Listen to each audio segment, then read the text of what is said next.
thoughts to know them. It would be a reasonable fear, Adante mused.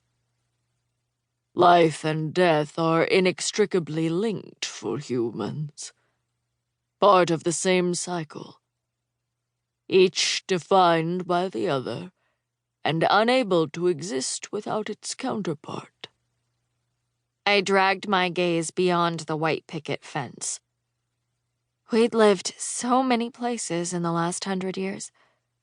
Mansions, penthouses, beach bungalows, and even, in the best of times, castles.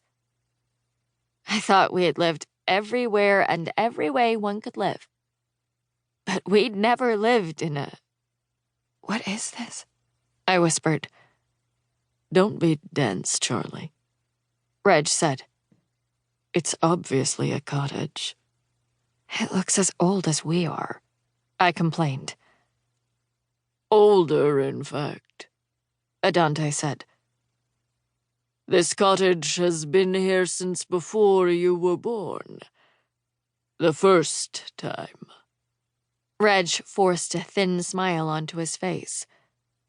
It's quaint. I wasn't sure why he was bothering to be polite at this point. Why show respect to the elders when they hadn't shown any to us, constantly treating us like children, no matter how long we lived? And what is this supposed to be? I swept an arm to indicate the fence that stretched out before us. It circled the cottage yard and was made entirely of wooden posts, each one thicker and narrower than your typical fence slats, and sharpened to a severe point at the top. Is this some kind of joke? Reg eyed the fence and forced a wry smile. Ah, yes. A fence made of wooden stakes. Very clever. He congratulated the elders.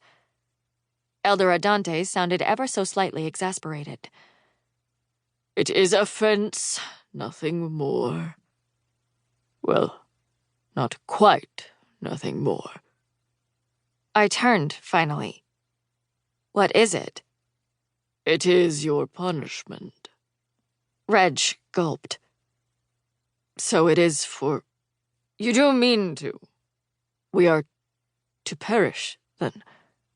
Die. I crossed my arms. Not perish. Really, Reg, watch some TV, why don't you? Hardly the time to correct me, he huffed. When we're about to be staked. I doubt we're going to be staked. I tire of this, the second elder said to Adante. I couldn't remember her name. Mary or Madeline or something. Until today, Adante was the only elder we'd really spent any time with, since he was assigned to House Drake.